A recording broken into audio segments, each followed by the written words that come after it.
I stood alone on a dimly lit Karachi street, phone in my shaking hand, when the Uber driver looked straight into my eyes and said with pure fear in his voice, "Bye, you shouldn't be here tonight.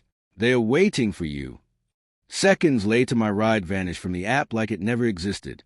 No car, no record, nothing. That was the night I realized my own best friend had arranged for me to disappear permanently.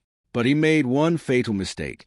He underestimated how far a broken man would go for revenge. My name is Ahmed, 29 years old, born and raised in Karachi. For most of my life, people looked at me like I was just another average guy, decent enough, but never the one who would make it big. I proved them wrong, slowly, painfully, one late night and one risky decision at a time. I had poured everything into my small tech startup, Connect Karachi, a ride-sharing and delivery app idea built for our city's chaotic streets. Not huge yet, but growing fast. I had finally closed a major deal that week with a local investor. 6 months of begging, pitching, sleepless nights, and surviving on chai and parathas. For the first time in years, I felt hope, real hope. That evening I was heading to Defense for a crucial follow-up meeting. The area wasn't my usual spot, especially at night. But business is business. I opened Uber, booked a ride, and waited. The app showed a silver Toyota Corolla arriving in 3 minutes. Driver name, below, rating 4.8. Seemed fine. When the car stopped in front of me, I climbed into the back seat. The AC was on full blast. Some old Atif Aslam song played low on the radio.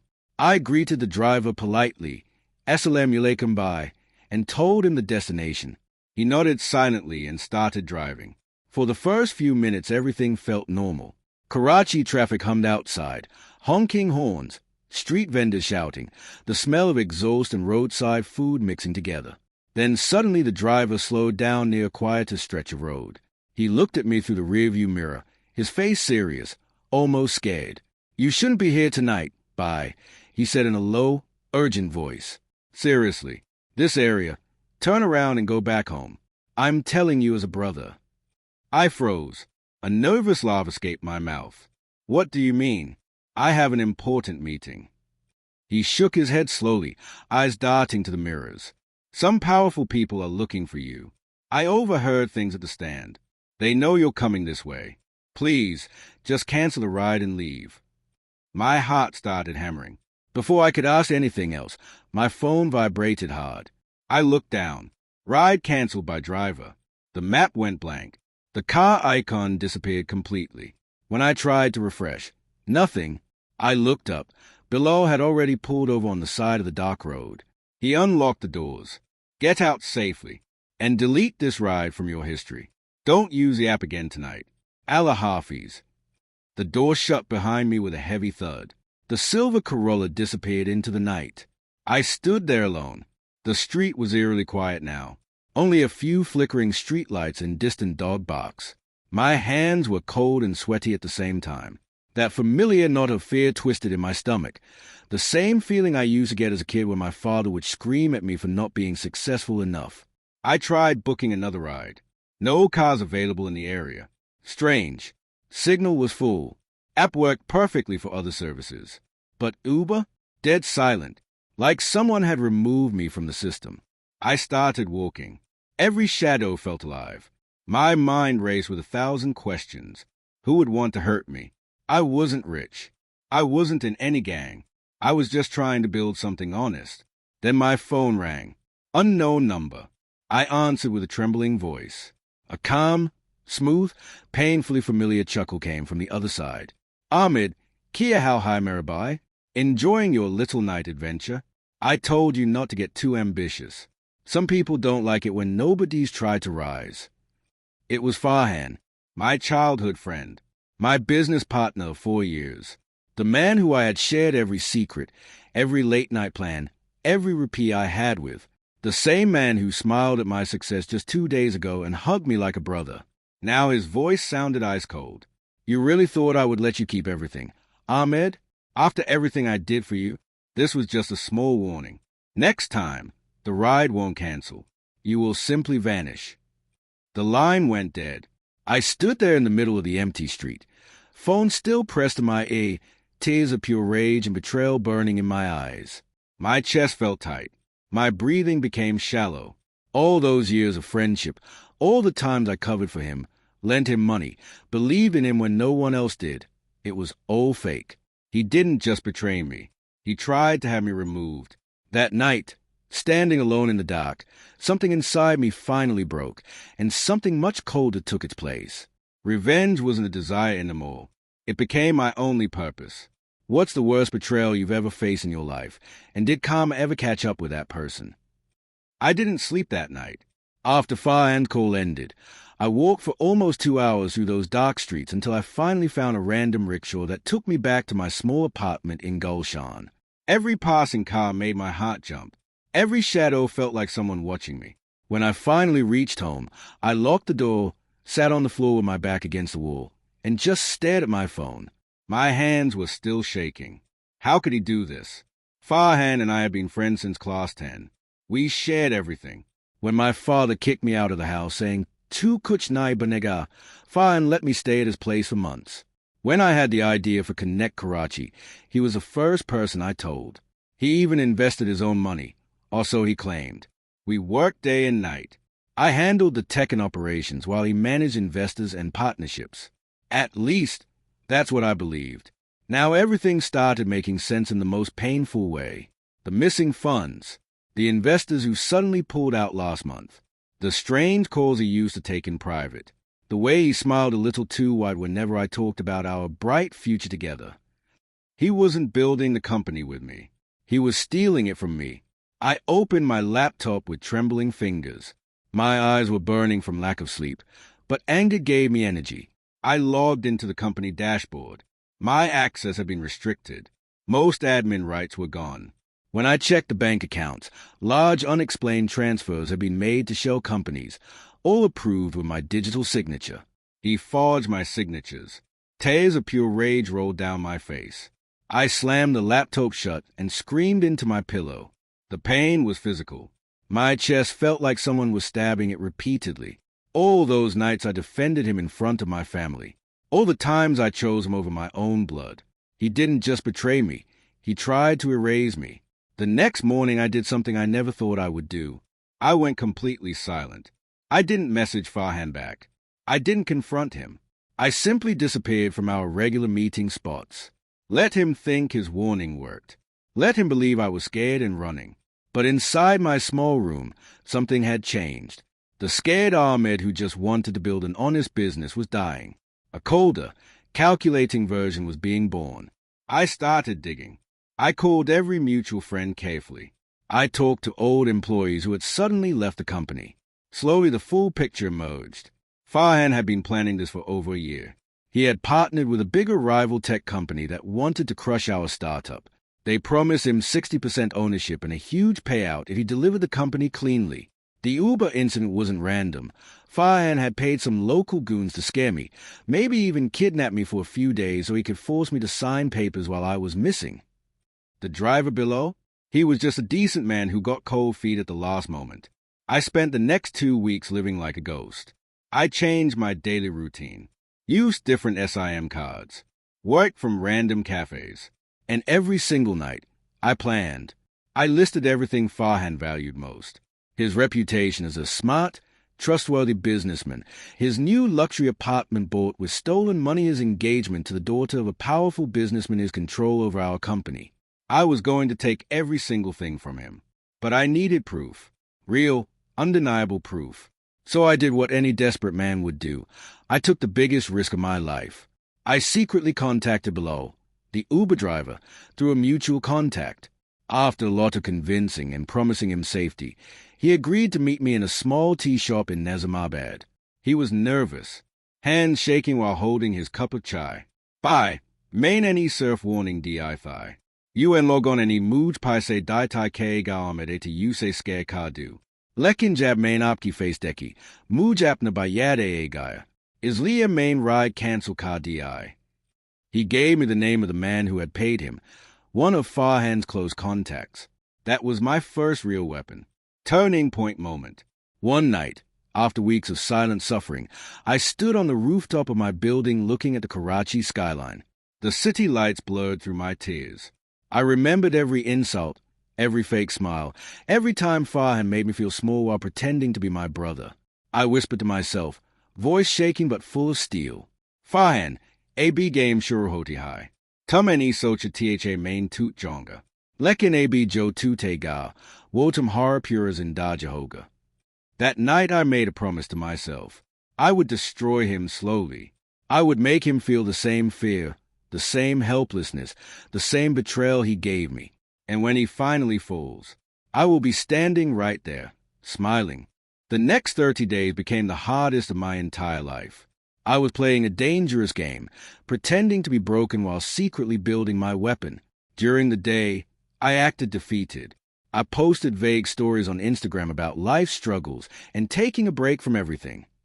I even let some mutual friends know that I was thinking of shutting down Connect Karachi because of financial pressure. Farhan took the bait beautifully. He started getting arrogant. He sent me messages like, "Bro, don't take tension. I'll handle everything. Just sign these papers and relax." Every message from him felt like acid on my skin, but I replied with weak, broken replies. "Thank you, bye. I don't know what to do anymore." Inside, I was documenting everything. I hired a private investigator, an old retired police officer named Uncle Rashid, using whatever little savings I had left. He was expensive, but worth every rupee. Within 10 days, he brought me explosive information. Farhan had not only forged my signatures, he had also siphoned almost 2.8 crore rupees into offshore accounts using fake invoices. He was planning to sell Connect Karachi to a rival company called Swift Ride for 18 crores, out of which he would take 12 crores personally. The best part? He had already prepared documents showing that I had voluntarily left the company due to mental health issues. He wanted to bury me alive. But the worst discovery came on a rainy Thursday night. Uncle Rashid called me at 2 a.m. Beta, yesun kartum shok ho jage. He sent me audio recordings. In one of them, Farhan was talking to his new business partner. Ahmed ko thodas ayada daradu. Agar will sign nai kata to use permanently remove kadu. Ek accident ho sakta hai. Karachi mine ros hota hai na. My own best friend had casually discussed my motor like ordering food. That night I didn't cry. I smiled, because now I had everything I needed, motive, proof, and recordings. The revenge planning begins. I stopped being emotional and started being strategic. I created 3 separate folders. Folder 1, evidence, all financial fraud proofs, forged documents, and audio recordings. Folder 2, network. I quietly contacted old investors and employees who had been cheated by Farhan. Many of them were angry and ready to help. Folder 3, personal destruction. This was the most painful but necessary one. I started studying Farhan's weaknesses, his massive ego, his upcoming engagement, and his desperate need to look successful in front of his fiancée's family. I knew I couldn't destroy him in one move. That would be too easy. I wanted him to suffer slowly, piece by piece. My first move was small but powerful. I anonymously leaked some minor financial irregularities to one of the investors who was about to give Farhan a big check. The deal got delayed. Farhan started panicking. Then came my second move. I contacted Bilal again and convinced him to record a statement about how Farhan's man had paid him to scare me. I promised him protection and money. He agreed. Meanwhile, I rebuilt in silence. I started a new company under a different name through a close cousin I trusted completely. I worked 18 hours a day coding new features that were far better than Connect Karachi. I reached out to old clients secretly and showed them the new product. Many of them were shocked when they heard what Farhan had done. They started shifting quietly, but the real masterpiece was yet to come. I created a fake investor profile, someone extremely rich and influential. I made Farhan believe that this big fish was interested in buying 40% of the company at a very high valuation. His greed did the rest. He started ignoring everything else and running after this new deal. He even stopped asking about me much. Perfect. While he was busy dreaming of becoming a multi-crore party, I was tightening the noose. One night, I sat on my rooftop again, smoking a cigarette, even though I had quit years ago. The city lights glittered below me. I whispered to the wind, Farhan, abhi to surf trailer chow raha hai. Picture abhi baki hai. My hands were no longer shaking. My heart was no longer broken. It was burning with cold, calculated rage. The trap was finally set. It took me almost 4.5 months of silent suffering, planning, and execution, but the day of Farhan's total destruction had arrived. I had arranged a fake mega deal meeting at one of the most expensive hotels in Karachi, Pearl Continental. Farhan believed he was about to sign with a mysterious Dubai-based investor who wanted to buy 40% of Connect Karachi for 22 crore rupees. He was so excited that he personally called me 2 days before, pretending to be concerned. Ahmed bhai, kahan ho? Come to the meeting, yeah. After this deal, we'll sort everything out. I'm doing this for both of us. I replied in a weak voice, Okay, Farhan, I'll come. He had no idea I was the one behind the entire meeting. The final night, the hotel ballroom was booked. Lights were bright. A big projector screen showed fake company profiles. I had hired professional actors to play the investor team. Everything looked extremely legitimate. Farhan walked in wearing a brand new designer suit, hair perfectly set, smiling like he had already won. His fiancée and her father were also invited as special guests. He wanted to show off how big he had become. I entered from the side door, wearing simple clothes, looking tired and defeated, exactly how he wanted to see me. When he saw me, he came forward and hugged me tightly in front of everyone. See, everyone? This is my brother Ahmed. We built this company together, he announced proudly. I smiled weakly and sat down. The meeting began. The fake investors praised the company and showed impressive slides. Farhan was glowing. He kept glancing at his future father-in-law with pride. Then, I gave the signal. The projector suddenly went black. A new video started playing. It was Bilal, the Uber driver, giving a clear recorded statement. Farhan by any mood 50,000 rupees dai tai ke Ahmed ko Darao or you say kidnap Kawao. Wokit tai ega zarurat party to permanently remove P. Kadu. The entire room went dead silent. Farhan's face turned white. Before he could speak, another video played, his own voice recording discussing my permanent removal. Then came the financial documents. Every fraudulent transaction, every forged signature, all displayed on the big screen with clear proof. The investor team, who were actually real journalists from a major news channel, started asking questions loudly. Farhan stood up, sweating, pointing at me. Ye Juth High. Ahmed any mood for Saya High. Main innocent hoon. But it was too late. His fiancée's father stood up with pure disgust on his face, took his daughter's hand, and walked out without saying a single word. The humiliation in Farhan's eyes at that moment was something I will never forget. I finally stood up. My voice was calm but ice cold. You wanted to erase me, Farhan. You wanted me gone so you could steal everything I built with my blood. You even planned my murder for money. I stepped closer. Today, I'm not taking your company. I'm taking your reputation, your future, your relationships, everything you took from me. Connect Karachi now belongs to the employees and the honest investors. You are finished. Security entered and escorted Farhan out as journalists followed him with cameras. The news spread like wildfire within hours. By morning, every major Pakistani news channel and YouTube channel was running the story. Startup co-founder exposed for fraud and murder conspiracy against his own partner. Farhan's phone was flooded with calls. His investors backed out. His new partners canceled everything. His fiancée called off the engagement publicly on social media. Even his own family distanced themselves. The final payoff moment. 2 days later, I received a call from an unknown number. It was Farhan. His voice was completely broken. He was crying. Ahmed, please, Muj Maf Kadu. Main Galat Tha.